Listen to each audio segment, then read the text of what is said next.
It is red. Perfect. All right, go have fun. All right, thank you.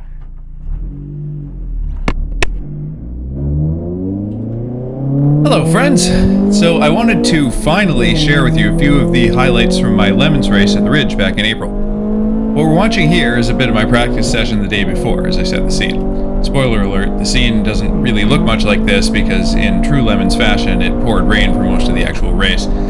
Anyway, the team this time around is Ian and Ben, who co-own the car, Jay, who's the previous owner and mechanical wizard, and myself, the freeloader slash videographer. The car is a 2003 Ford Focus SVT, and as you can hear, it's a proper race car, which isn't to say it's fast exactly, but it is pretty fun. And in terms of Lemons cars, it's actually downright decent. But, like any good Lemons car, it broke every single time we tried to shake it down, including in these practice sessions right before the race.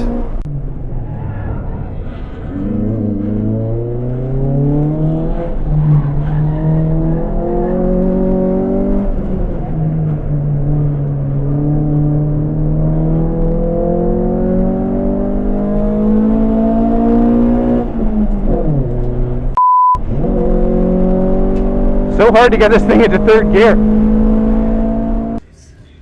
Turned out the issue was that the shift linkage was heavily worn and it kept popping apart, making it impossible to shift. So the closest replacement part we could find was about 2,000 miles away. With the race the next day, we had to make do with what we had. With a spider. What to call the car Charlotte. Is that what you wanted me to do? Charlotte's Web. You like that, Ben? Is that what you're thinking? Yeah. Yeah. Yeah. But was there any utility in crossing swords on those two zip ties? So Jay eventually engineered a sort of basket made out of, if I recall correctly, around 9 zip ties that seemed like it would prevent the connection from popping apart, but of course we wouldn't know for sure until we raced it. So we headed back to our Airbnb to get some food and sleep, and then the next morning it was time to race. And of course the rain came. So we had Ian in there first, mostly because we wanted the owners of the car to get turns while it was still most likely to be running. So Ian's gonna head out there first, and then Ben, and looks like I'm gonna be second. Let's try that again. Ian's gonna head out there first, then Ben, then me, and then this guy. Take us over the line. So yeah, Ian got in there first and started off with some pace laps. And then the race is just about to go green here. So we've got him on the radio. We're gonna let him know when we see the green flag at the start finish line. I think it was actually me on the other end of the radio, which is right about here. And I think, yeah. So this guy maybe got the message a split second earlier and is gonna fly through there. This is definitely one of the faster cars throughout the day, actually. But yeah, so we're racing. Now we haven't actually got around the end of this lap, so we haven't started our first official counted lap. But the race is on. Now, unfortunately, that's not going to be the case for long. Ian's going to make it around these last few corners and start his official first time flying lap. But right about as he does that, before he even actually crosses the finish line for the first lap, there's an incident that's going to bring out a full course yellow and then pretty soon a red flag. And I'm pretty sure if not for the pirate ship exploding the last time we were at Lemons at the Ridge, this might have been the fastest red in Lemons history. Unfortunately, though, this time it wasn't caused by an exploding foam prow, but rather by a crashing BMW that unfortunately belonged to some friends of ours and our teammate Jay was a co-owner of. So that definitely put a bit of a damper on an already very damp morning. Important thing though was the driver was okay, so we tried to put that out of our minds and make the most out of the day. One nice thing about red flags is that they can make for a fun restart, and Ian mentioned that this sequence was one of his favorites of the day. So we're going green now.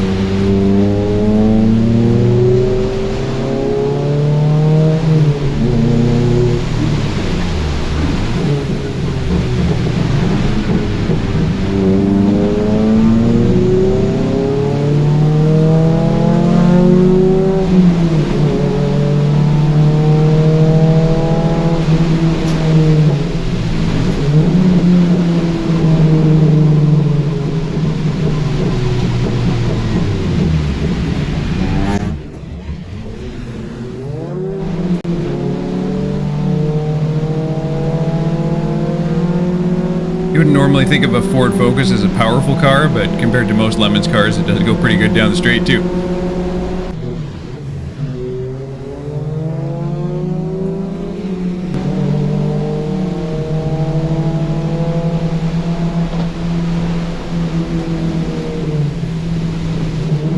And pretty decent wet grip on ours as well.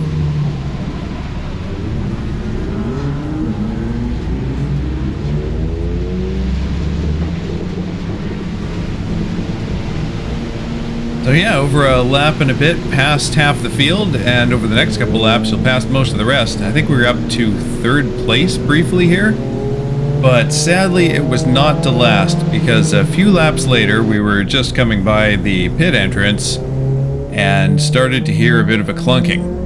I think you can actually even see the driver cam shaking there.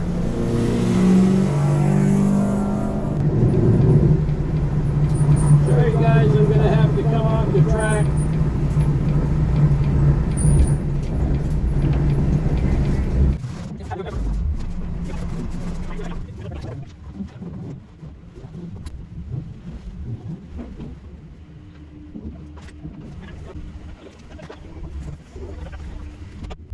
So at this point, it was just about impossible for the car to even roll. The front wheels were almost entirely seized up, so there was a lot of pushing back and forth and sawing of the wheel and such, but eventually we managed to massage it into the bay here, and then the real fun began. Well, not going so well so far. Ian got a few laps into his first stint there, and apparently the axle nut backed off, and so we've got the whole knuckle and everything off. Just did a bunch of calling around, find a place with a wheel bearing and hub and various things that are busted, and renting a bearing press. And Jay has heroically got it all apart, and then is even more heroically going to get it all back together for us, hopefully, and maybe we'll get some laps in today. Oh, that was the jack stand. The brand new off the jack stands. The brand new jack stands? Yeah, this is why we used our jack stands. Oh, today. Motormaster, those are... Nothing but the best for the Focus, you know. Well, we've already found these are multi-purpose jack stands. We didn't realize. Replaced once before. Do we actually have lube that isn't my spare? You don't need lube for this. Put it in dry? Yeah. Do you have a pillow? I want to be able to actually include some of this in the video, so. Got some film editing.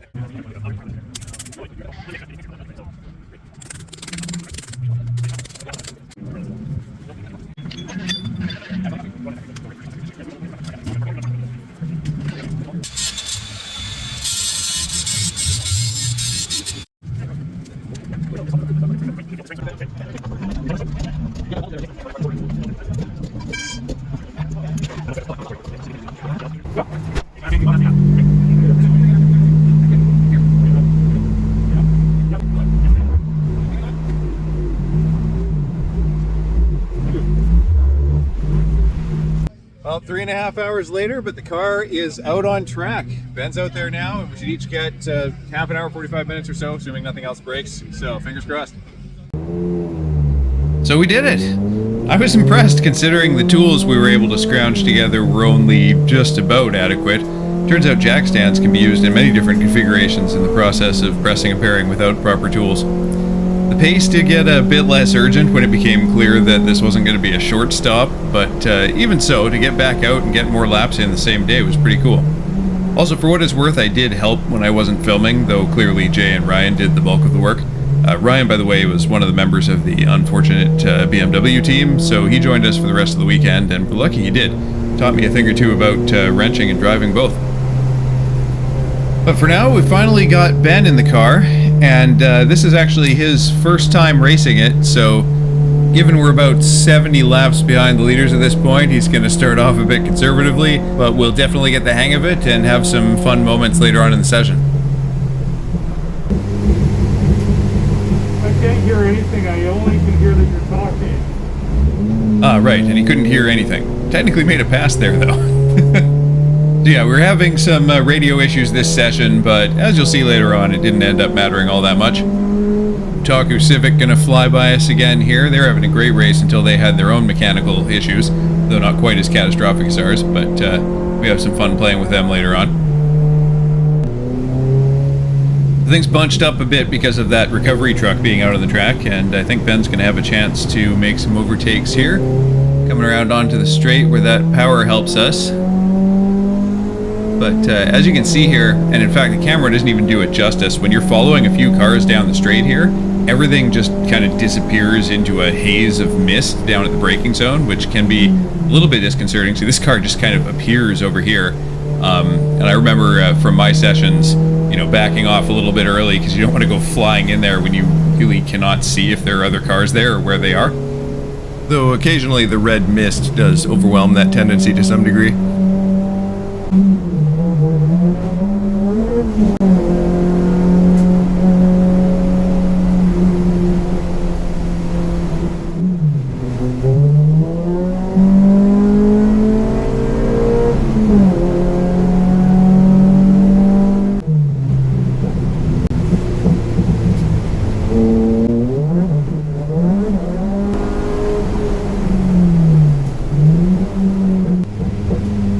Alright, getting the hang of it now, and this is a fun one. Been chasing these two cars for a bit here, and a bit conservative here. Could have maybe sent it, but didn't, so these guys are thinking right there that they're going to. So it looks like we're going to lose a couple places here, but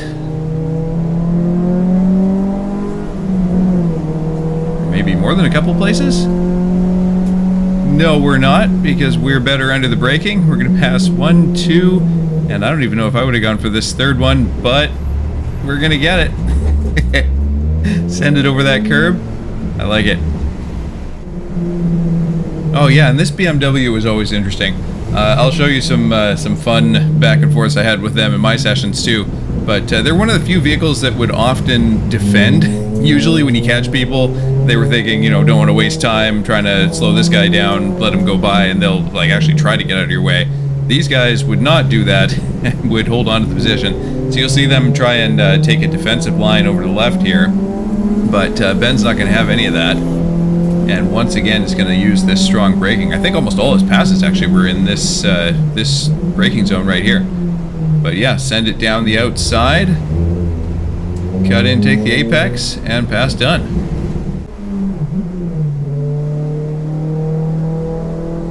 That was a cool pass. Definitely building up some confidence now. And of course, you know what that means.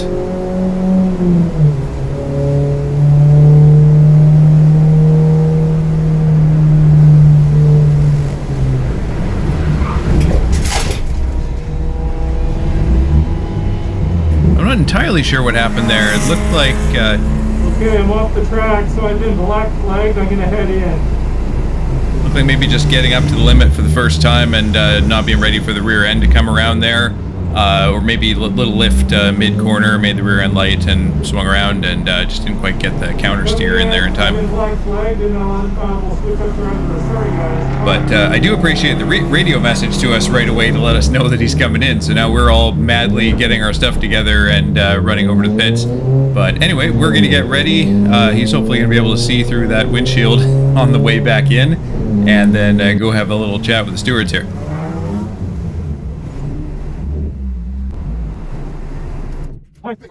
Number one, you got a switch for that window? Yes, sir. That is required to be down. So, we got that, and you fell off of my perfectly good racetrack. On a pretty easy corner. So you got to be a little disappointed with yourself. I am. You're coming out the car? I am. Okay. Go get that window down, come back, and see me before the next driver goes out. I want to see physically that window not there. You don't want me to put it down now, just... Oh, if you can do it now. Yeah.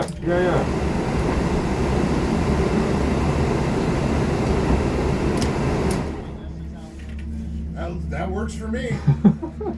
I thought you were saying you had to do something to do it. No. Okay. So both windows have to be down. Okay. Clear? Crystal clear. Cool. Thank you.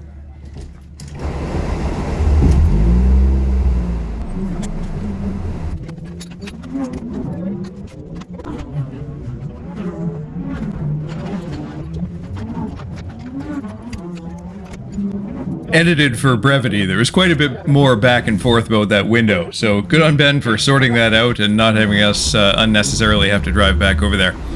Anyway, my turn now. So again, given we were 70 some odd laps or 80 or something behind at this point, and the car just took an excursion off the track, and it's not my car, I was figuring it'd be a good idea to take a little bit easy this session, at least at first, but we're still going to go and try and have some fun out there. So just going to try and get a feel for the grip levels initially here, of course.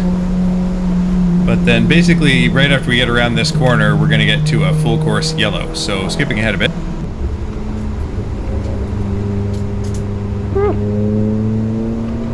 There's a ton of oil on the track on the final corkscrew. That explains the full course yellow. Somebody dumped oil all over the track. But now, through the magic of editing, we are about to go green right now. And the heads up from my spotter will help me get an easy pass to start us off there. Easy-ish. Quite a big countersteer there, actually. It's slippery out there. So again, since it was yellow for so long, the field's kind of all bunched up, and I've got a few potential passes to make. Let's see if we can get them done.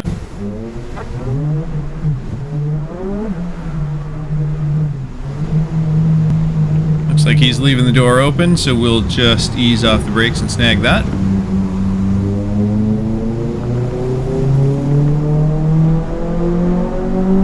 And same thing, Intrepid being a bit conservative, so we'll just stick our nose in there too.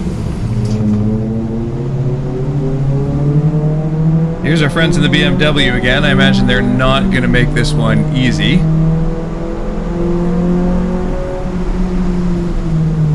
What am I going to send it? Running out of room. Of course I'm going to send it. There's the Otaku Civic up ahead.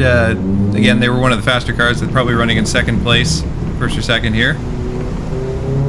But that one is not going to be an easy pass for sure. They're going to take off down the straight here, I imagine. Let's see if we can catch them.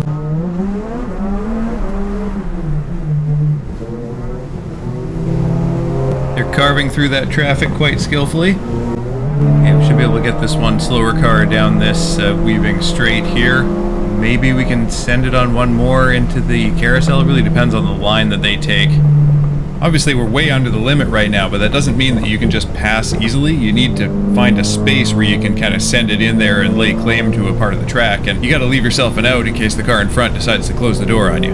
Though so far our friends in the Civic are doing a bit better job than me at carving through this traffic.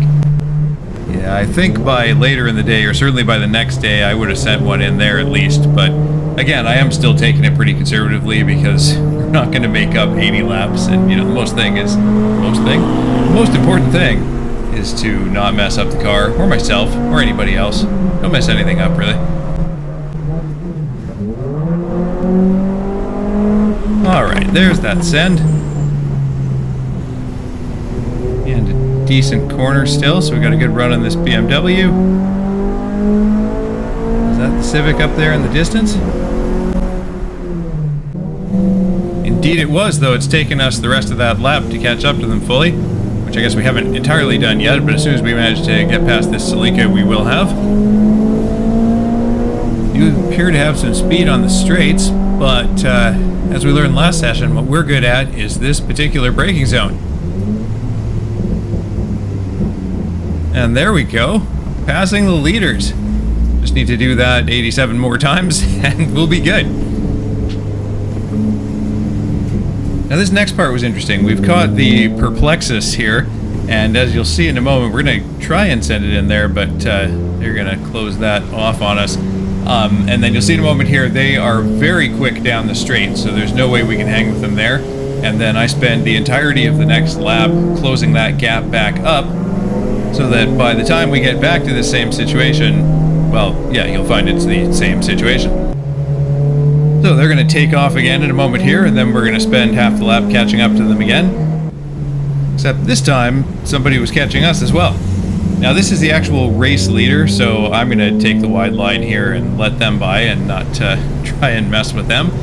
But naturally, I am going to follow them and see if we can keep up. You can see how different it is from hot lapping or even sprint racing. I go on and off the throttle twice there, and it's just all about deciding whether that guy is going to track all the way out and leaving myself enough margin to brake if he does. Definitely can't hang with him in the full throttle sections, but the traffic helps us out there. There's that Perplexus again. Thinking about sending it around the outside of him, but he's going to close that off. We're going to try for the switchback here. Got a decent run out of there. Actually, a really good run. It looks like that pass is going to be done, especially since we always tend to brake well here. Not going to try and send it on the leader. Not that I would have been able to in that situation. But he's got some traffic there again. And here I figured we'd just follow it by this guy. But turns out they've got a little bit more power than I do.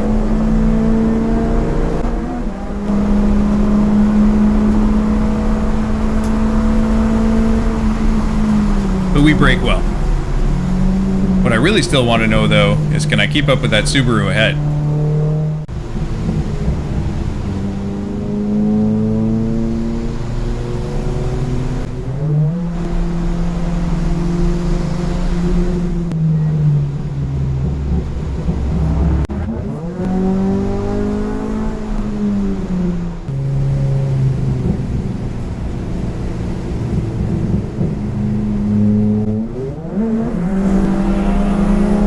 It seems I just about can, but did you see the yellow flag?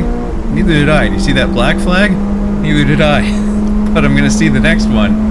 Yeah, apparently in my enthusiasm to keep up with the Subaru, both he and I blew by a car under a yellow at some point in there. I can't tell if I got black flags or the car behind me did. Can you check? Yeah, it was me. I'm not aware of having done anything, but there's been a lot of yellows. I might have accidentally passed somebody under yellow. I don't think so. Yep, that's a good guess. So, gonna dial it down a couple notches and bring her home here. Yeah, it's definitely me, so I'm coming in for the black flag this lap. So that's 2 sessions in a row with a little bit of over-exuberance sending in a black flag, and now my turn to face the music.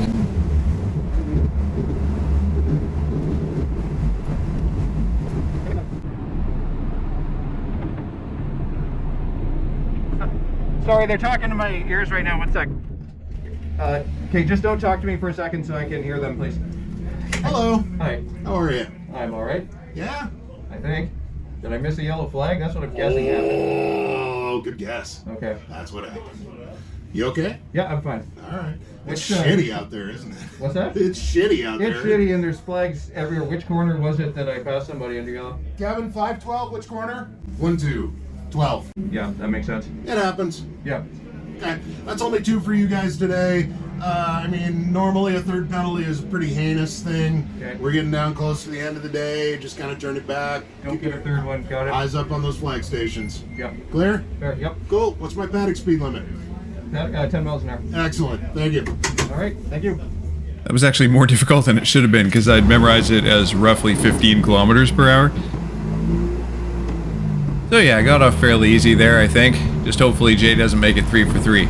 But we'll hear from past me after this pit stop.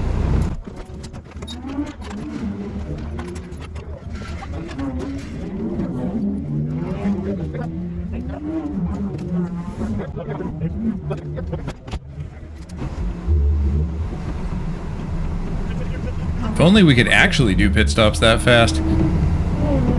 Alright, finished my session. As you can see, it was a little bit wet out there. I was a big chicken and took it easy with all the passes, waited for a very, very obvious pass opportunity because, yeah, since we're about 70 laps behind, sliding into somebody trying to dive bomb would not be the play. But even so, apparently I missed a yellow flag at one point. They were all over the place, and yeah, missed one and was passing people on most corners, so including the one where it was apparently a yellow flag that I missed. So got black flag, but they were pretty easy on me. But it was just about time for my driver change anyway, so we were able to come in and get switched, and now Jay's out there for the last session, so at least we all get a drive today. All right. So like all of us, Jay wisely used the first couple of laps to get a feel for the car in these conditions, and then we had this, which was pretty fun.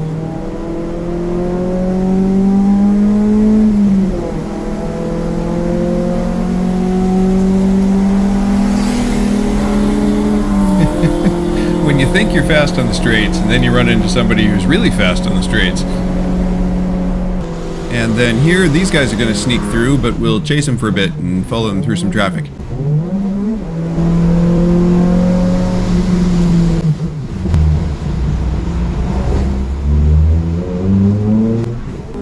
And now we're starting to get a bit of a rhythm.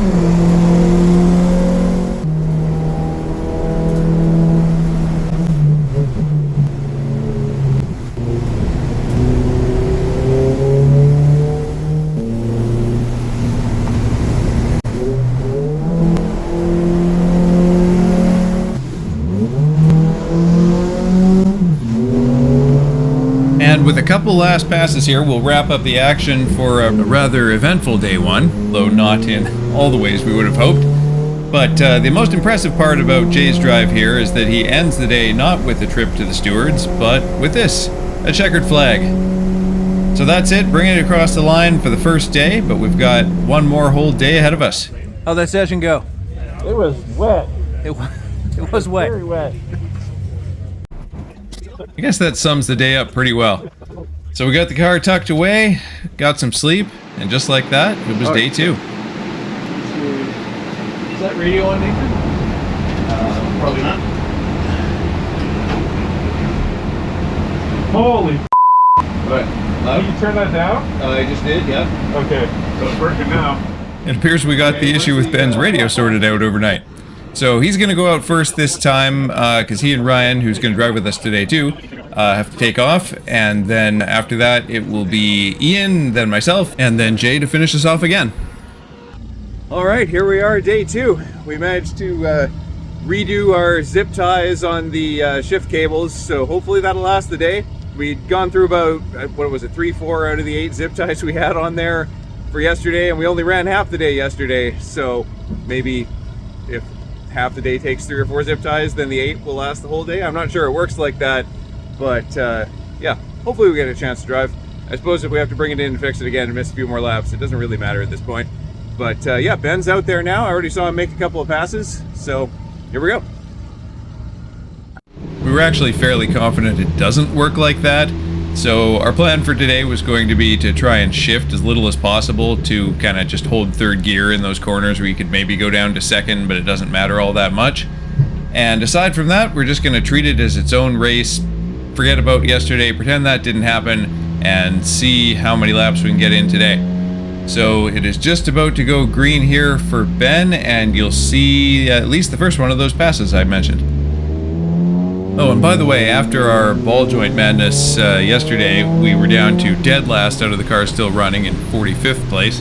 By the end of the day, we'd worked our way up to 41st. So, you know, some positions are possible, and we're hoping to make some more today. There's another pass. But of course, not every pass is a position because most of these cars are 11 laps ahead of us. But just about every pass is fun, so here's another one. And another one. I bet you weren't expecting that one. So, some excellent opportunism by Ben this session. We're going to follow this car past the BMW and then zip up here. And one of the leaders, I think the second place finisher, is going to fly through here. And we're just going to tuck right in behind them and take the opportunity to get by this guy as well as they're forced wide.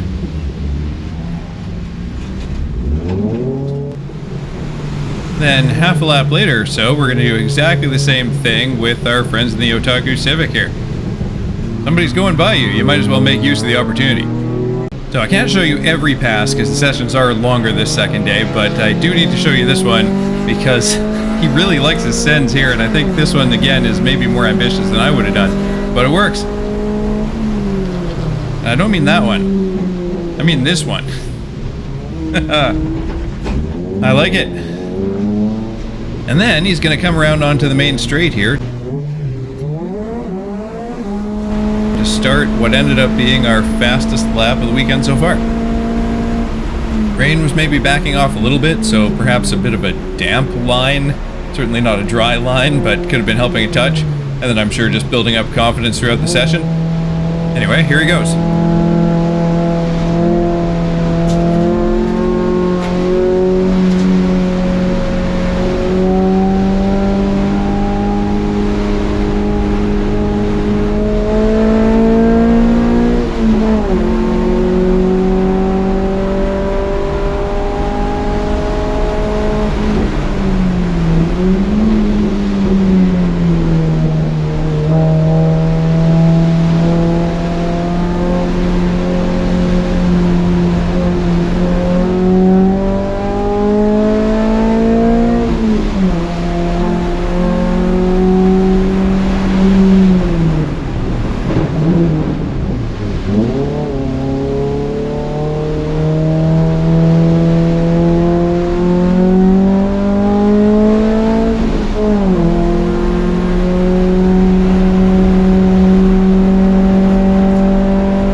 might be looking at the mirror there, but I think he's looking at the lap timer. That was a mirror, though. But yeah, nice lap. Passing people is, of course, a blast, but it's fun to get one without too much traffic, although we did catch somebody at the end. Pretty hard to do a fast lap without catching anybody around here. Anyway, Ben apparently found that lap quite satisfying because... and he wanted to end on a high note. So he's going to come in, and next we're going to get Ryan in the car.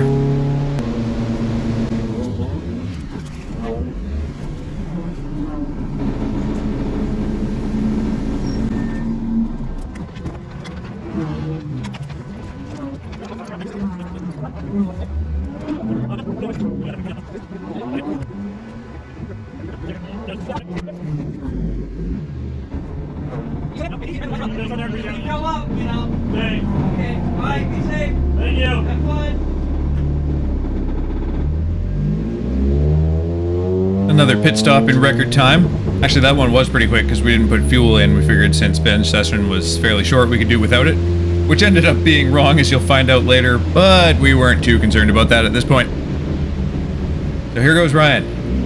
And Ryan is a very quick driver, so right away he's going to get to work showing us how it's done.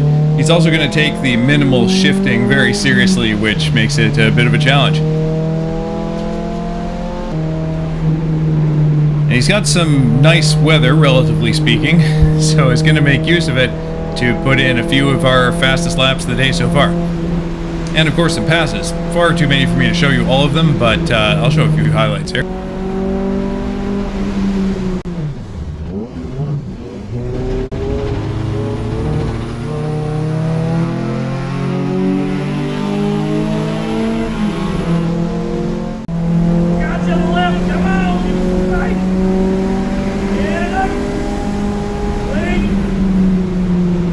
Tends to be an animated driver too, which is awesome. Oh, and then there's this. And here's another pack of traffic that'll carve through fairly efficiently.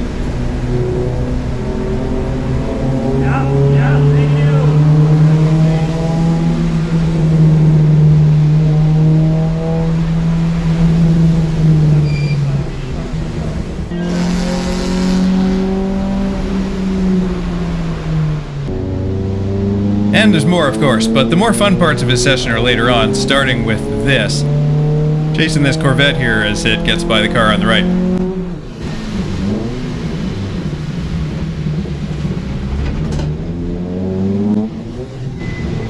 It just about looks like they've opened up the door here, but is it closing?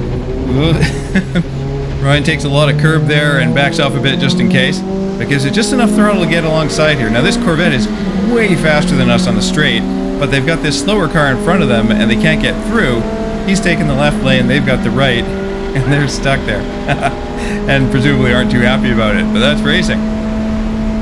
So yeah, Ryan's gonna stick with this one, take this car, and now the Corvette can't match our braking, so we've got him beat here, and then we'll pull a gap through these next few corners. I like it.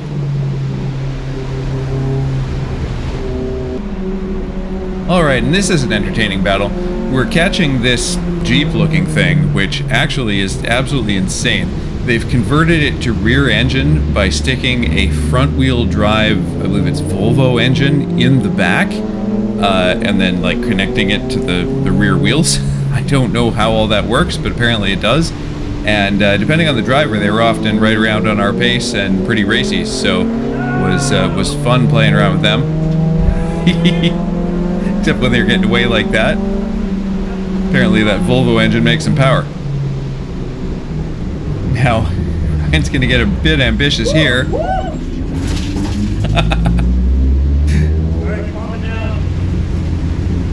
So he tells himself he's gonna settle down, and then immediately full send in here. Although to be fair, the Jeep did leave the door open a little bit. There it is, pass done. So a few more solid laps and the weather steadily improving, and now we got another fun battle with the Perplexus here. So hounding him right down through the corkscrew. Ryan's probably going to try and make a move here somewhere. They're covering the inside. He's going for the switchback to get a good run on them onto the straight, but it kind of gets held up a bit here, unfortunately. And then they've got the power, so they're presumably going to take off. There they go. So he chases him down through the lap and is maybe going to be close enough to go for a send into this corner. Or at least they go wide and he's got a chance out of it. Bit of a drag race here, which unfortunately we're not going to win against that car. But can he get a good run through here? Better line than them. Another drag race to this next corner, which, again, they've got the power. We do have the braking, but they're getting pretty far ahead here. And in normal circumstances, I bet he would have sent it in there a little bit harder and maybe made that happen. But as it turns out, we are just about out of gas, and so it's time for a quick pit stop.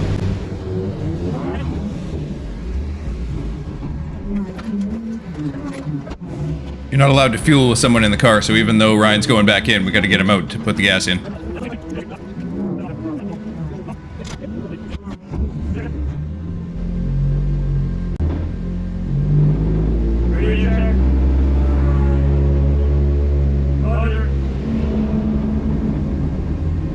With Ryan having so much fun out there and pumping in good laps, and since Ben's session was short and we're way behind anyway, we decided we'd throw him back in the car and give him some more. Though the weather's about to get a bit less cooperative.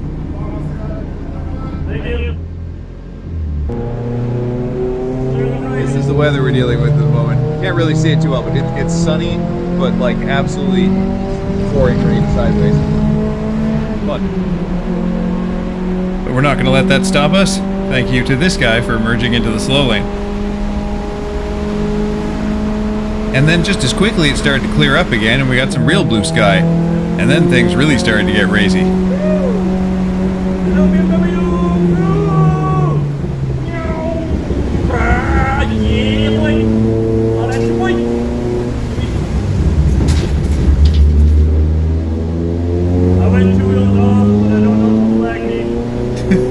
Whole roller coaster of emotions there.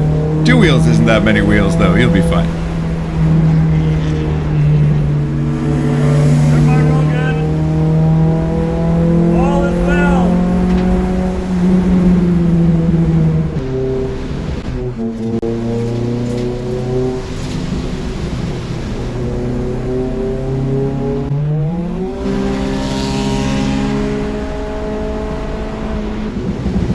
And here's the Jeep and the Corvette again. Damn! And traffic, that's sweet! Ryan's clearly happy to see them.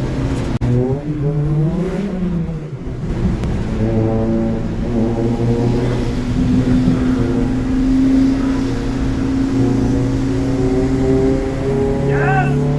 Thank you!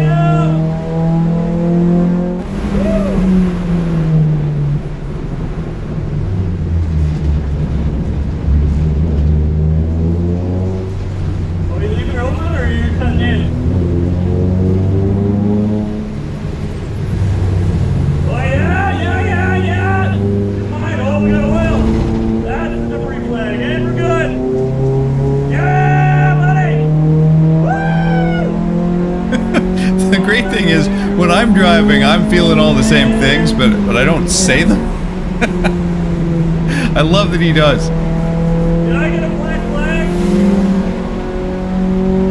And again with the emotional roller coasters, but once again, we're good. Then there were a few fun moments chasing this BMW, including that one. And after that, we'll watch him absolutely smash a lap.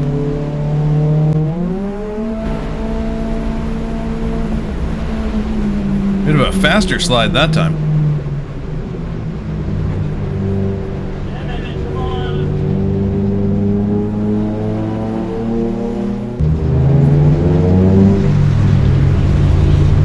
This is racing. This is good. I enjoy this. Oh, bring oil. Stay off that shit. Put down. Come on.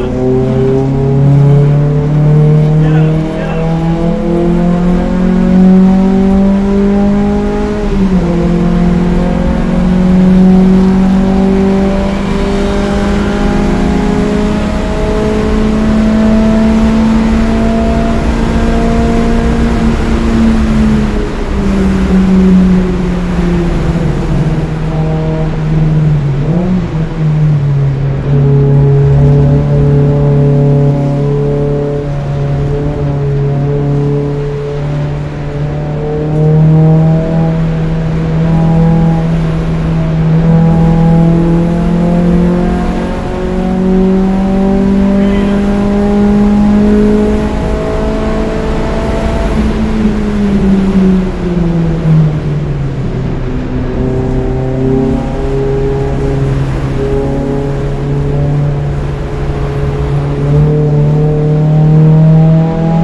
was a lap. That was a 2:16.5, which was by far our best of the day so far. Wait to BMW.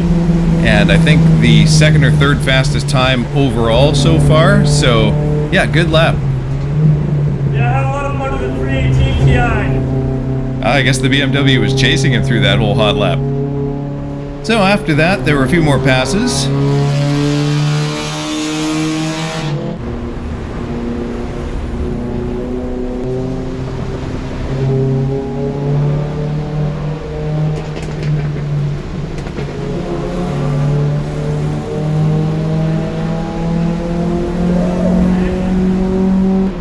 There was this little slide.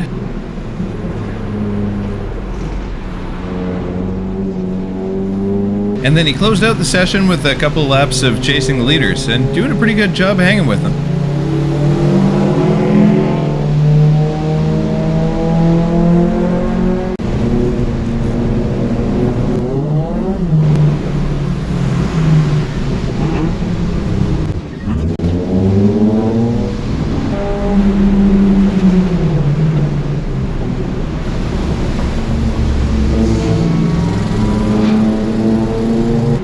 This is like 2 laps later and they're still right there.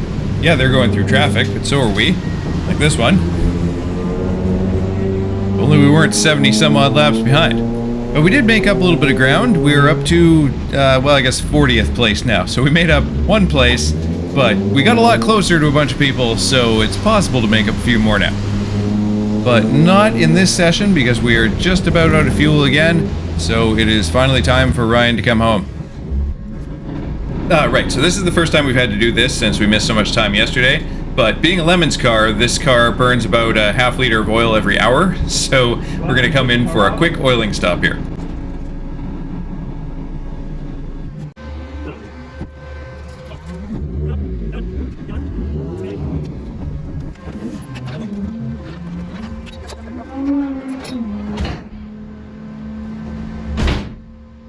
And now it's Ian's turn.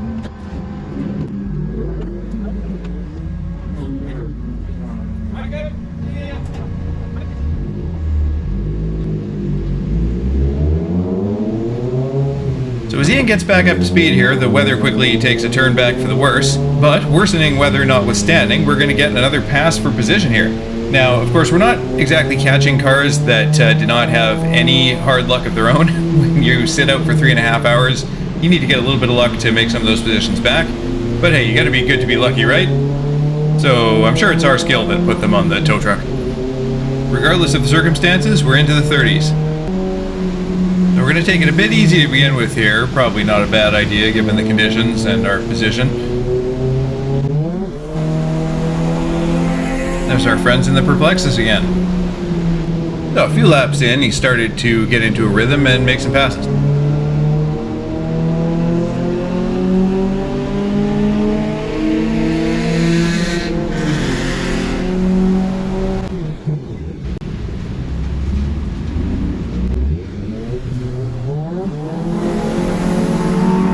Good awareness here, not pulling over there until that car went by. So you're going to get by this guy now and then go chase that other one for a lap or so. Then one more here, but then he started to feel a vibration again.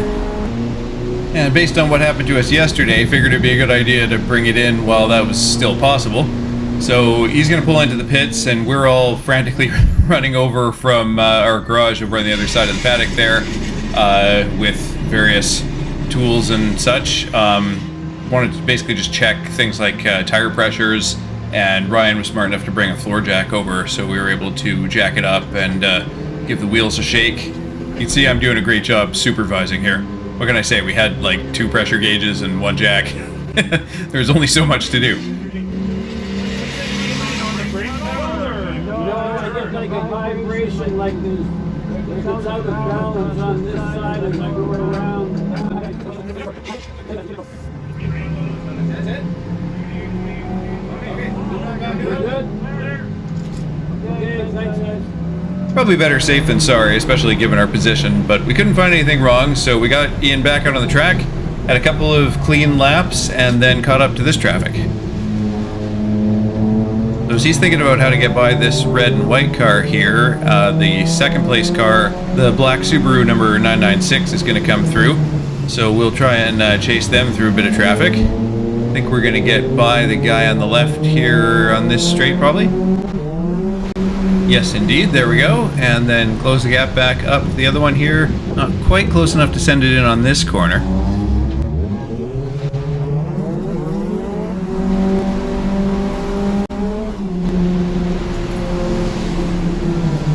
So we chase them for the rest of this lap. Eventually they catch our friends in the red BMW, which are doing their usual thing and being difficult to get by.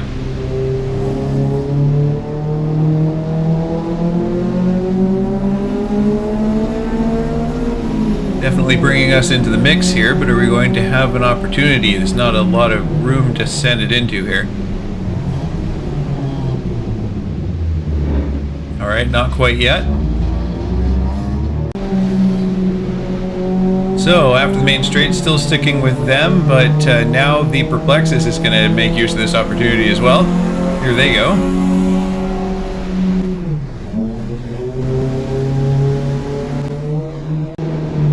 And now we come around to the final straight, and check this out. BMW still doing their thing. Both these guys still trying to get by them. Lex has got a good run down the outside there. They might have an opportunity. Got the one at least. We're going to get him too. And we're going to get this one as well. Just sneaking in there. Haha. Then zip around here, and with a good run onto the front straight, we'll get this guy too and try and chase down that BMW. Now, of course, the Perplexus does have a bit of a straight line advantage on us, so they're probably going to come flying by in a moment here. There they go. So we got some more chasing to do. Catching the BMW here, and then a fun little battle down the lap.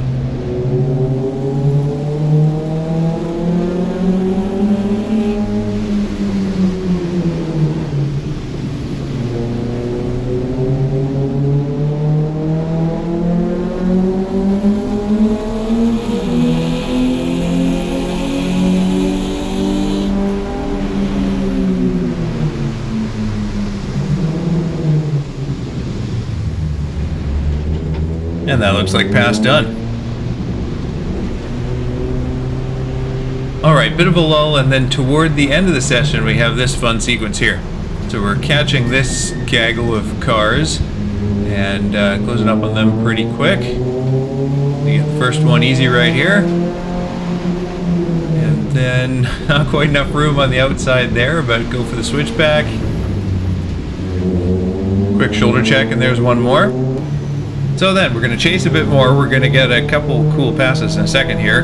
And a car with the thing on the roof is going to fly by, and Ian will chase them for his fastest lap. I think they're coming up pretty soon here. And he's radioing, or trying to radio while trying to fight with this traffic about how many laps are left. I think he's got 4 or 5 laps left at this point. And then, yeah, this car here, we're going to chase for a couple of those. But first, we're going to pass the Windows car. And then next corner this guy, and then yeah, we're gonna chase this car and stick right with him for a couple laps, making at least one pass along the way. So stuck with them for another lap, and you're gonna have to trust me on this, but we're just about to make a pass for position, but they're in the pits. So one of those cars you can sort of see over the wall over there. So now we're up to, looks like 38th place, which, hey, is better than 39th. What's more, that was Ian's second fastest lap, or fastest so far, because this next one is going to be his fastest. So let's watch that. And of course, while this is going on, I'm getting ready for my session next. And while doing that, I had an interesting conversation with Ryan, actually. I was talking about how I'm used to driving rear-wheel drive cars, and because of that, I always feel like I don't have any control in the front-wheel drive, especially when the rear starts to get loose, because those wheels aren't driven, they're just kind of trailing along behind the car. And Ryan was saying that actually, if you think about it, you have more control over oversteer in front-wheel drive, because there's kind of multiple ways that you can approach it. Most obvious thing is, of course, you put the power down and that shifts your weight back, gives you more weight over the rear wheels, which gives you added traction. You can do that in a rear-wheel drive car too, but it's more something you do when you're right on the edge of traction, not when you're already experiencing oversteer. Because of course any added power that you give it to shift the weight back is also going to ask more of the rear wheels, which makes the problem worse. But yeah, so you've got that. Then of course, in the front-wheel drive car, you're asking more of the front wheels, front tires, so you're taking away grip from the front, which can also help balance things out if you're experiencing oversteer. And then the third thing is, of course, since the front wheels are driven, you can not only passively countersteer like you would in a rear-wheel drive car, but you can actually essentially drive the front wheels over in your countersteer to in front of the rear wheels. Now, of course, there's trade-offs for these advantages in terms of weight over the driven wheels when accelerating and understeer and such, but it does give you quite a bit of control in oversteer situations. Now, what we don't have control over is what's going to happen to this camera here. I think the main camera, the front camera here, decides it's going to overheat in a moment, and so we're going to have to fall back to this interior one. Fortunately, we were running lots of cameras, though this one has a weird stabilization mode turned on that is not necessarily ideal. What is pretty ideal is that pass. Didn't really slow down this fastest lap at all, and Ian gives him the wave for that. And here we come around the last corner and down the straight for 227, I believe. And then we'll finish off this lap, and actually there's one more cool thing to show you before he comes in for the next pit stop.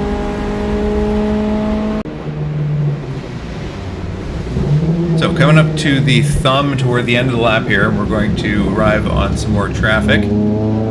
These guys are side by side, so we're going to have to try and find a gap to get by them here. We'll probably send it around the outside of 24 here.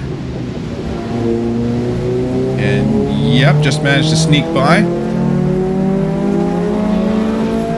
And then we've seen these guys before. This is the Subaru number 996 that's fighting for the lead. But at the moment they're fighting with us because Ian isn't going to give that place up. Going to take the inside here and stay ahead. He's not going to give him a chance to pass back down the straight either, because that is the end of the session.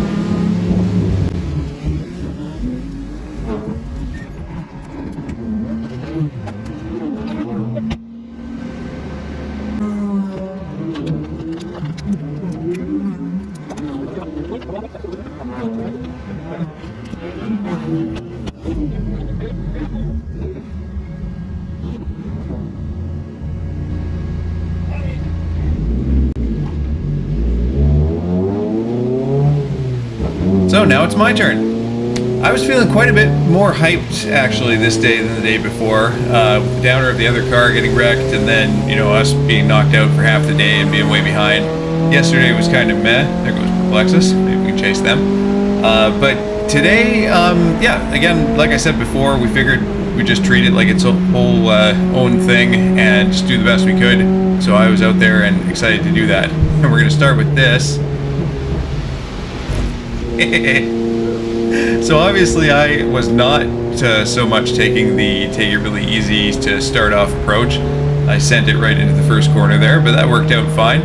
I think I'm going to blame Ryan for that, both for setting down that blistering time that I kind of wanted to chase, although it'll be tough in this weather, but also for that conversation that I mentioned, because I was thinking about how to actually play with the front wheel drive car and, you know, not be so worried about taking it right to the edge, just because it's not what I'm used to. And I actually did feel like I got the hang of it pretty quickly, just like that. But yeah, so I get up to speed fairly quickly, or at least get up to the edge fairly quickly. Hopefully pretty soon here I'm going to learn to stay on the correct side of it and get some speed out of it. Let's see. So end of the outlap here and our first pass opportunity. This one's going to be pretty straightforward in the braking zone of straight here. At least of his braking zone, not quite at ours. The next one's going to be a bit more interesting. Something I was thinking about before this session too was all the times yesterday that I got stuck trying to send it in on the inside of people, and then they'd cut in unexpectedly and I'd have to back out. So I was thinking going around the outside, kind of like this, would often be the safer choice, because you can kind of establish yourself in that position before they'd want to be anywhere over there, and then by the time you get to the exit of the corner, you're clearly alongside. And now we got a bit of a different view. It was fogged up before, but I opened my visor and that seemed to help. So helmet cam.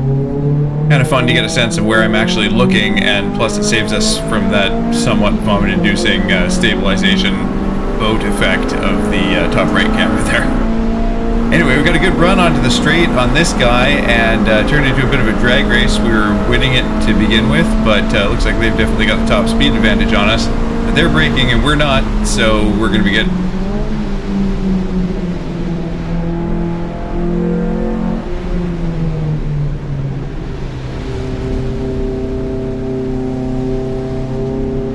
Very limited grip through this whole sequence. I feel like I'm just crawling through here, but you can see me making these little micro corrections and then one slightly bigger one.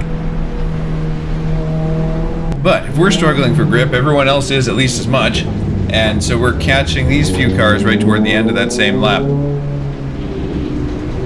Now, catching them is going to be a problem. Getting by them might be, because a few of these have a pace advantage of us on the main straight. So we're going to take a wide run around here to get a good run onto the straight and not catch the Jeep until we're there. And then we should be able to carry that right up.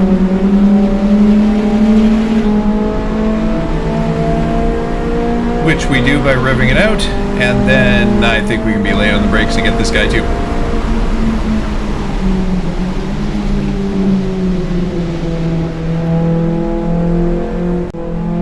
The next couple let us by, and then we have this fun little moment where you can see what I mean about feeling a bit more comfortable playing with the front wheel drive.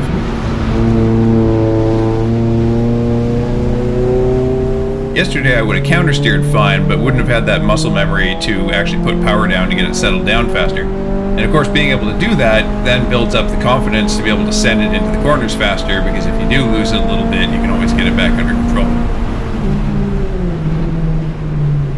So now I'm going to do a few laps, kind of get into the swing of things, make a few passes, try and do them on the outside where I can, since that's usually the safe place to be. But honestly, most of the time in Lemons when you're passing, or being passed honestly, there's a significant pace differential. So it's not really about the kind of battling that you're used to seeing in racing, it's more just about how efficiently can I get by to not waste as much, to waste as little lap time as possible while making this pass. So ideally you want to send it in on the first corner that you can, but obviously you want to get by cleanly as well. Sometimes that means rethinking a particular pass.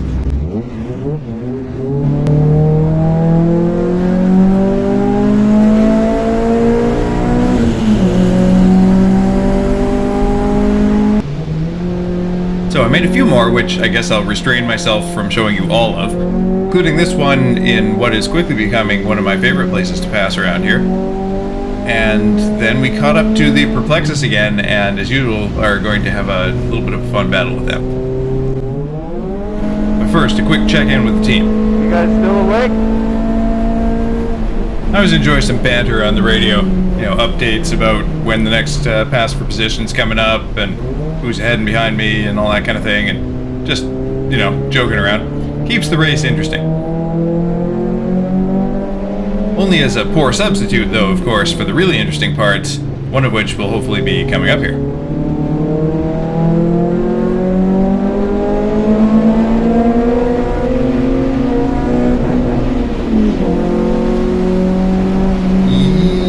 Yeah!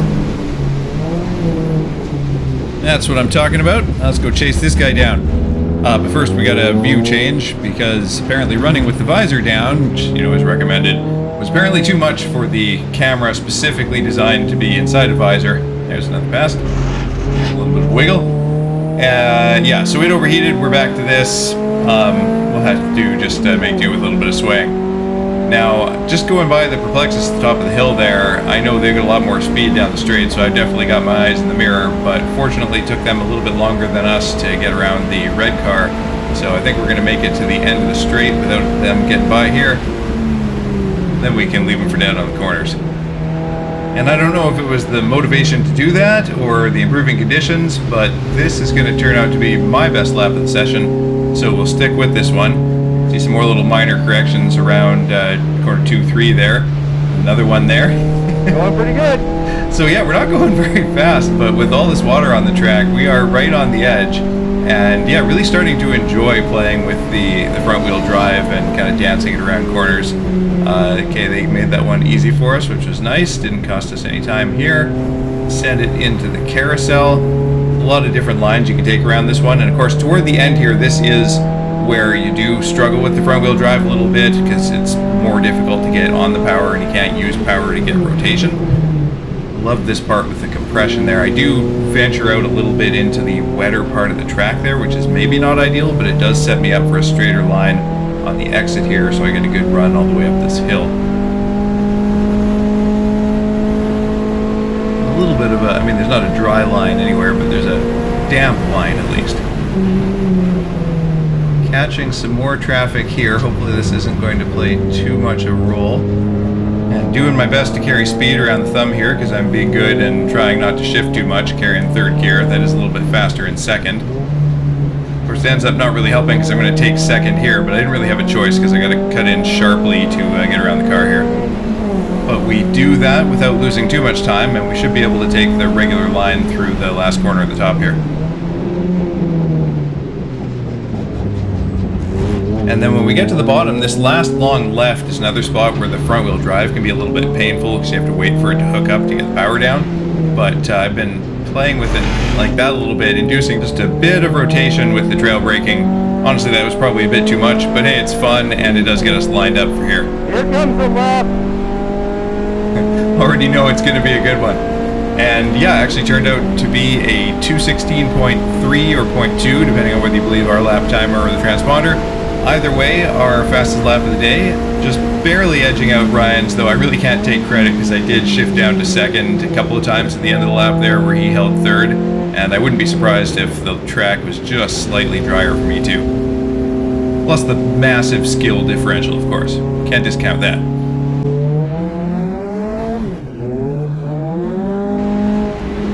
Seriously though, it was actually kind of fun comparing the lap data for our two fastest laps, right down to getting little wiggles like that in similar places in some cases. But yeah, very similar. The main difference was that I would tend to carry a little bit more speed at the end of the straights, so braking a little bit later and harder, and then end up with a lower apex speed, but often get a better exit out of the corner. So I had more of a V-shaped corner, whereas in the speed graph, whereas Ryan's tended to be more U-shaped. So he carried significantly more speed through the slowest parts of the corners. But really all my advantage came from those last couple when I shifted down into second, where he held third to be nice to the shift linkage.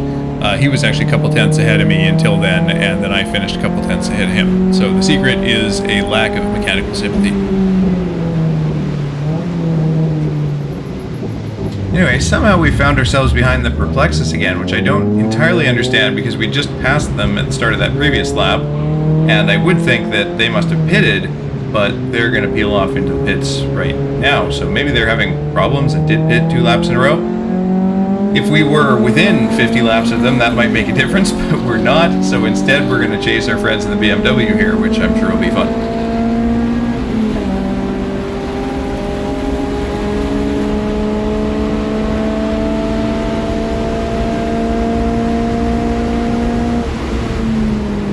For a second here, I thought I might get an easy pass, but then I remembered who I was racing and decided it was best probably not to stick a nose in there.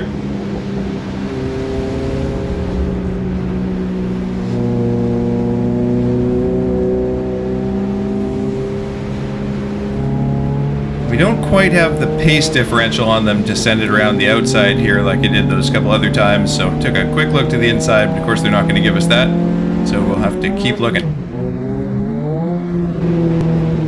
You'd think a bunch of traffic like this might be beneficial in opening up something to get through, but often it ends up being the opposite, that the cars in front of you will be weaving around trying to get past the cars in front of them, and so there's, yeah, just like this, there's not really any predictable openings that tend to appear, and sometimes, as you'll see, unpredictable things happen instead.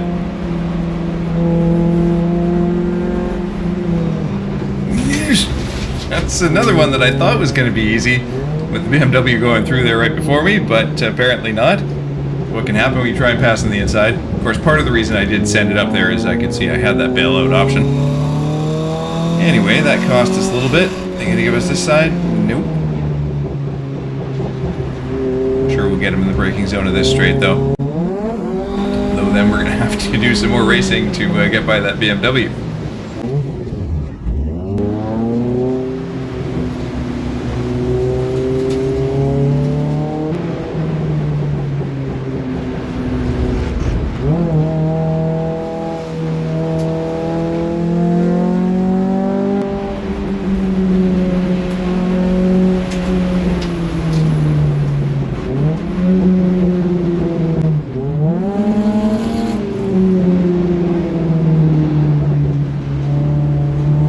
Took us a whole lap, but there it is. Probably. You know they're going to try and hang on the inside there. You can see him. In the driver cam, still there, still there. You're going to brake late. We're going to give him space on the inside there, but hold on around the outside, and pass done. And another one for good measure.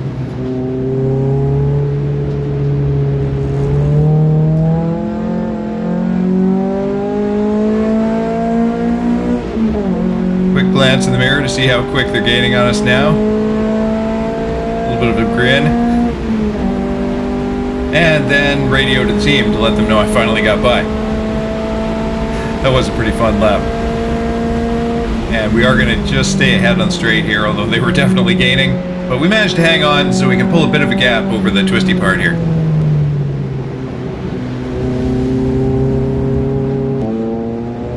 So a couple more reasonable laps after that, nothing too crazy. Did start to sprinkle a little bit more.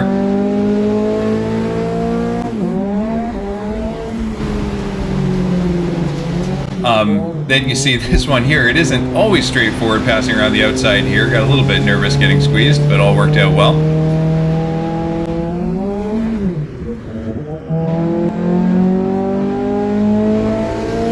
And another tight squeeze, but we managed to make it happen fairly efficiently.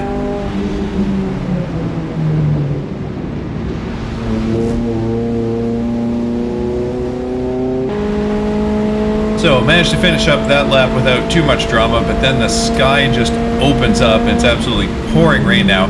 Fortunately, I'm not following anybody, so I don't have the spray to deal with, but the track is rapidly getting slipperier. We still got a bit of a less damp line here, but that's more because our current line is wet and the rest of the track is like puddles. You can hear the rear, especially at corner 2 there, but all the way through here the rear sliding around just a bit, but keeping it under control. Team's going to radio me here to mention that it's raining. I think I said back like, oh really, I hadn't noticed, but then got back to driving. Nice thing is, even though it's pouring rain, there's not really any traffic for me to deal with unless I catch this guy ahead here, so it's an opportunity to put in a pretty good lap. You can actually see on the lap timer there I'm less than half a second off of the best lap so far, so definitely head down time. I'd love to put in a quick one in these conditions. Still going out using a little bit more of the outside there where it is a bit wetter, but I think that is helping with this good exit. Unfortunately, this is not a great place to catch this Jeep because with it winding like this, it's often tough to get by efficiently here, but we're going to manage it. They maybe made that a bit easy for us, which I appreciate. And see what kind of line we take around the thumb here.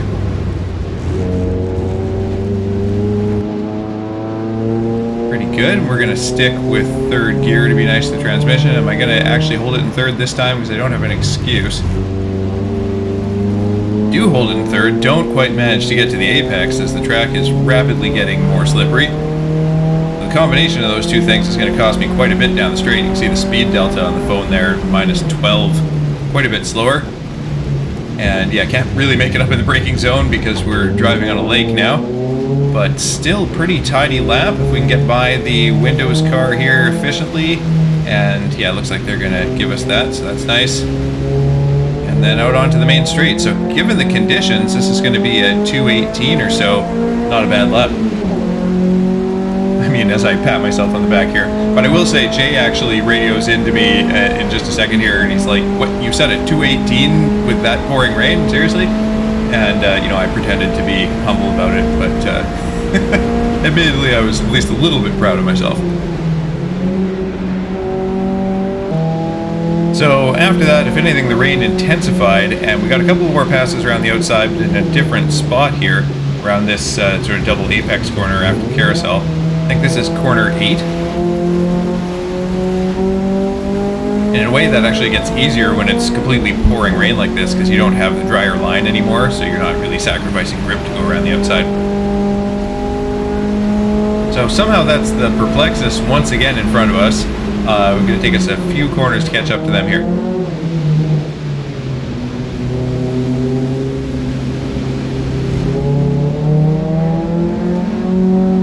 And we'll get a decent run at them onto the straight, but then of course as soon as we're on the straight, they're going to be gone like this. But we'll close that gap right back up and then have an opportunity once again in corner 8 here.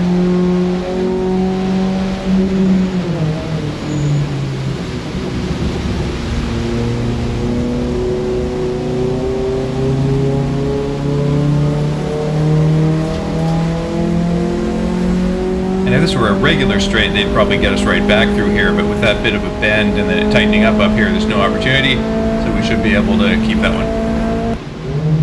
And we catch these next few right at the end of the lap here, and this is going to be a bit entertaining as we manage to just sneak it in on the BMW around the, what do you call it, small carousel here?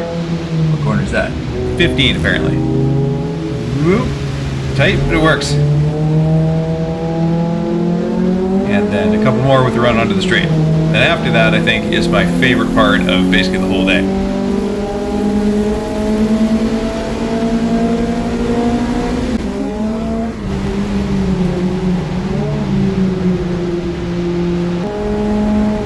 Okay, it's actually a lap and a half later. We come around the carousel here and see this absolute mass of cars, like 10 cars or so, all clumped up ahead of us. As I mentioned, you always want to be as efficient as possible getting by people. The more corners you get stuck behind a car, the longer it can take. And again, when there's a bunch of cars, they're all trying to pass each other as well, so it's tougher to find those gaps where you can safely send it in and not risk contact. So I was thinking this is going to take a little while, but then I ended up being pleasantly surprised.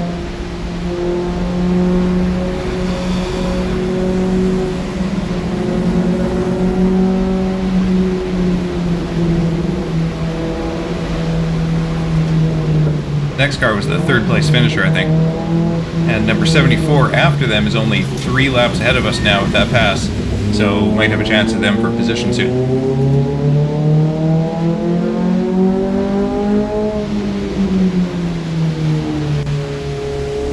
And actually one of these other ones was for position, I'm not sure which, but that takes us up to 34th place now. Or we will be after these last couple. Which we'll both get this lap. That was awesome. I thought it was going to take forever to get through those cars, and I was absolutely having a blast carving through that like 8 or 9 or whatever it was in the space of just a few corners. Absolutely the highlight of the whole race for me right there. And just about the end of my race too, but not before one last fun sequence, starting with this absolutely epic pass. Got that guy like he was standing still. And same with that guy actually. And these guys I kept mistaking for that Perplexus car. In fact, I bet one of those other times I thought we kept catching them, it was actually these guys. Then we have perhaps a moment of overconfidence, or let's say there was some oil down on the track, but I just barely managed to keep all 4 tires on there. And next lap we've been following this Corvette for a while, working through traffic. Can't quite get him there. Got a couple of looks, but just like that, haven't managed to quite get by. Probably follow them by this car too, and then try to get a run onto the last straight here. Go around the outside. We do get a pretty good run, and I imagine we'll get him into the braking zone here.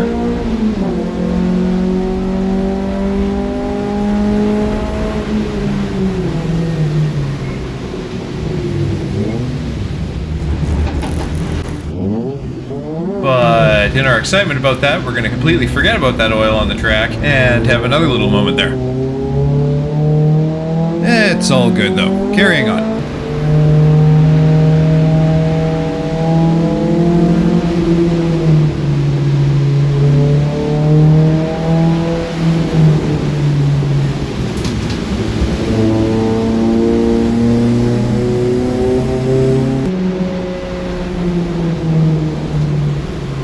Third, we're keeping the dream alive, as long as we dream small.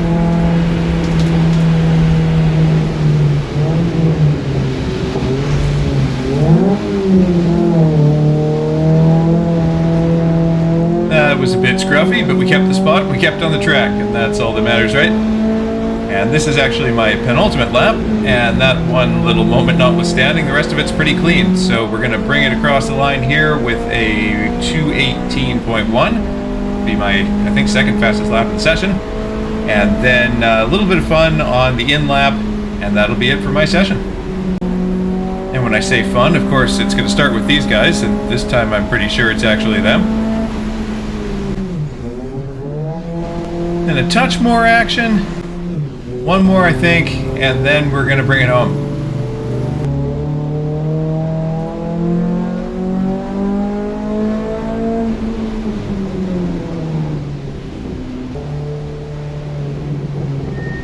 And then we'll do another oiling stop, but this one's going to be a little bit more exciting / panicky than most.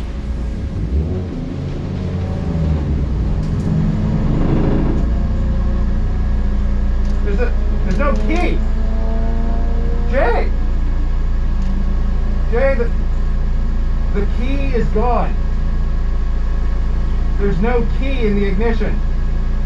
My first instinct was to shut it off with a kill switch, but then I didn't want to do that because then how do we get it going again? So I'm loosening my harnesses here so I can actually look down and see if I can find the bloody thing. We definitely need it because we're going to have to shut the car off for fueling and driver change in a second here. Ah, there it's located, but I can just about reach it. And crisis averted. And just in time too. So one last bit of excitement to end my session, and a little bit more here, because I'm like, where the heck is my pit crew? Ian was over talking to the marshal there, and everybody else has left. But managed to find the spot. This driver change is going to be a little bit slower than the others, but 10 times faster than it really was.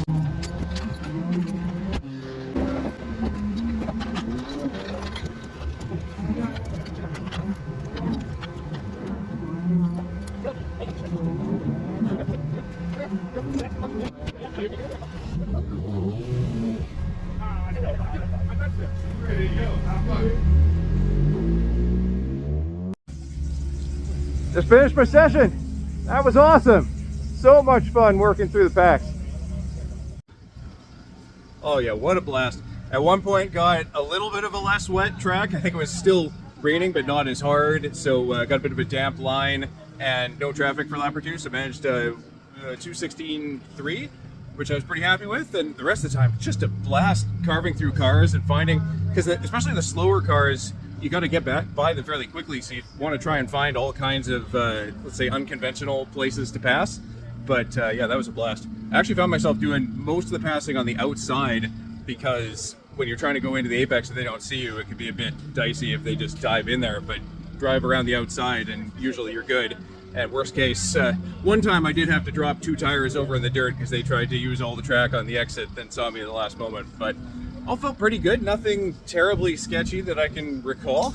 And we moved up a few places too, so that was a lot of fun. And now we got Jay out for the last session.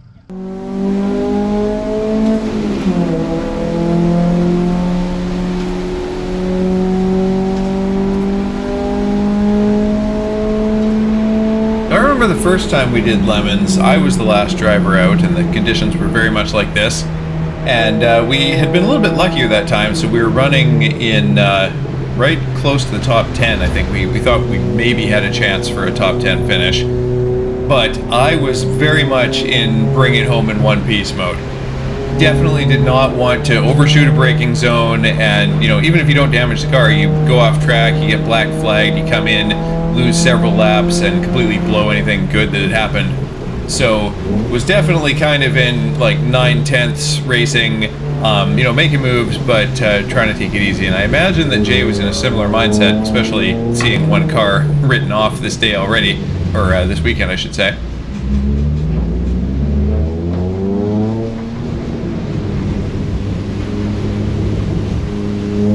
That said, this is a pretty one. I don't know if I've seen anybody go around the outside there so far. And then maybe have a look on the inside of this guy, but is that space going to close? Not quite. He's going to get him soon here. Do we have the power down the straight? Looks like not quite. Maybe?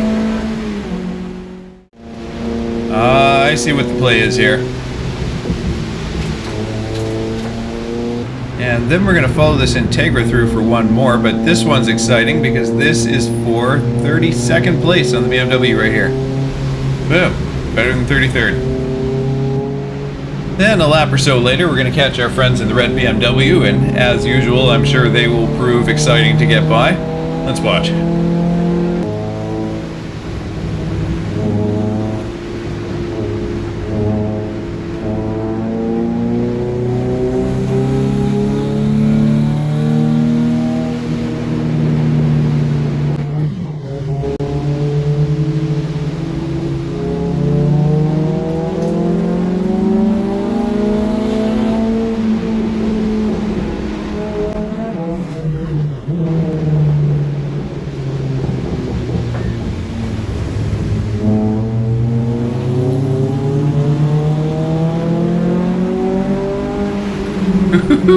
That was a fun way to do it. Like I said before, never waste another car in the mix. And this one's a bit funny. We're going to get this guy pretty easily. He's not going to put up too much of a fight. And then go chase down this next one. But as we're doing that, the second place car is chasing us down. He's got way more speed down the straight than we do. But in exactly the same way that Ian did to them a little while ago, we're going to say nope and hold on to that position, which I'm sure they really loved. Now, of course, we're not pitting this time, so they're probably going to destroy us down the main straight, but it's a moral victory.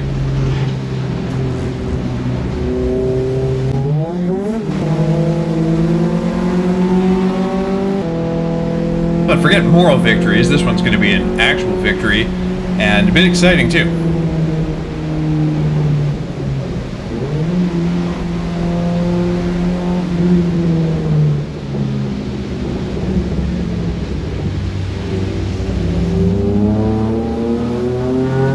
Not this nice switchback pass, that's the kind of run-of-the-mill pass that Jay makes in his sleep, but rather passing this spinning car because they were 31st place, but now we are.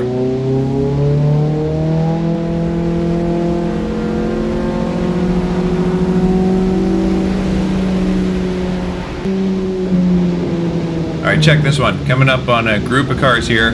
We get that guy easy on the inside here. Start to chase down the other two, but then we hear an ominous buzzing from the rear left, and we see an Otaku Civic trying to stick its nose in there, but we're having none of it. Leave them space on the inside, but hold on to that place, and then come down around here and maybe snag one of these places. It's tight, but it's happening. That's where you see the added confidence through the session. And now we'll go chase down the red car. Of course, the Civic is chasing us as well. I believe they're still running in third at this point. Yeah, actually, just check. They are running in third. Just a couple laps after this, they're going to have a mechanical. By the way, never let a faster car go to waste. We'll use that to sneak by there. They're going to have a mechanical. They're going to be out of the race for an hour, and they're still going to finish in 9th. So that's what their pace is like. Which is why I'd say it's impressive that half a lap later, here Jay is right on their bumper still, and probably going to follow them by another car. Textbook. Still sticking with him, and I guess we'll follow him by this guy as well.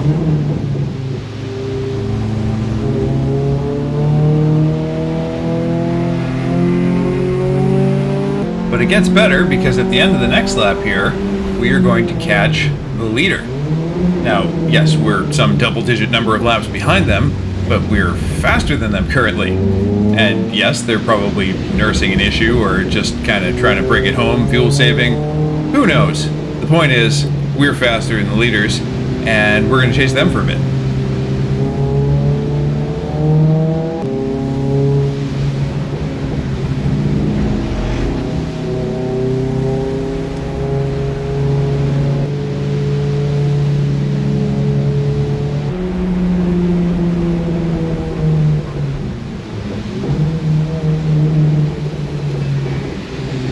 Now that is a moral victory.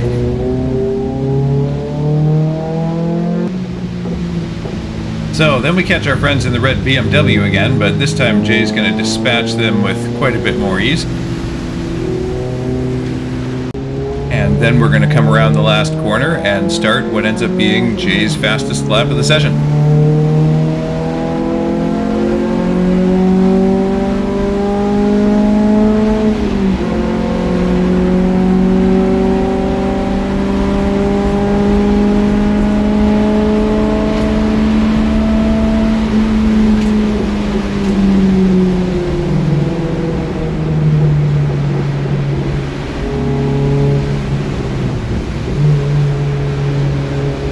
I'm definitely never using GoPro Horizon stabilization anymore.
Nice save.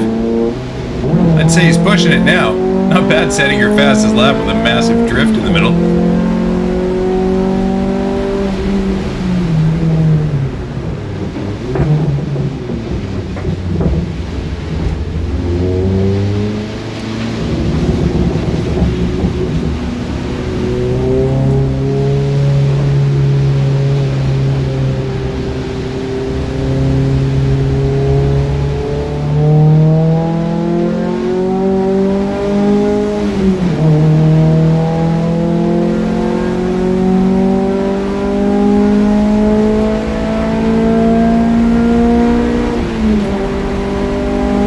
There it is, not a bad lap for the conditions.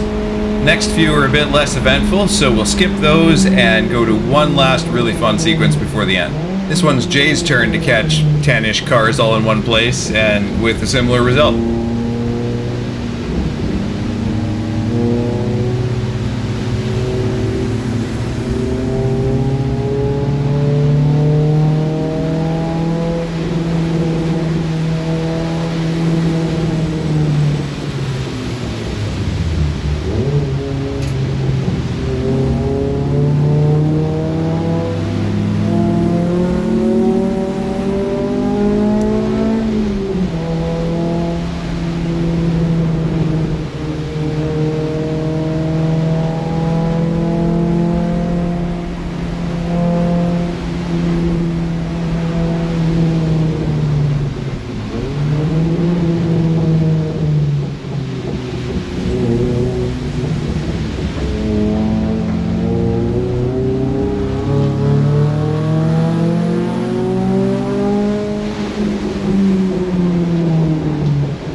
And that just about does it.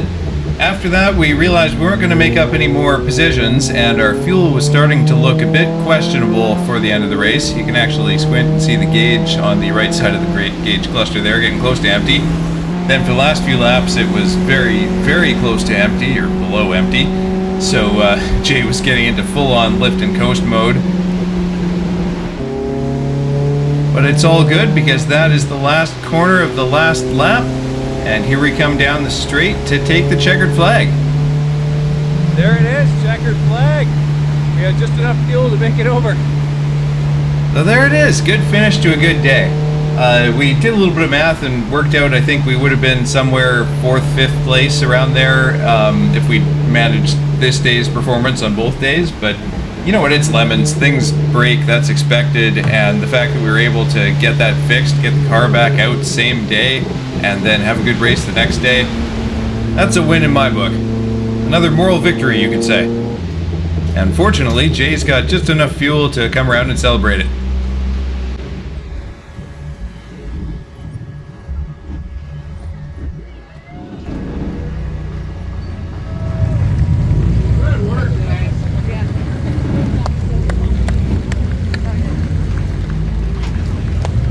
Yeah. Nice. Good race, good finish, and I hope you enjoyed watching it. Next time, maybe I'll see you out there.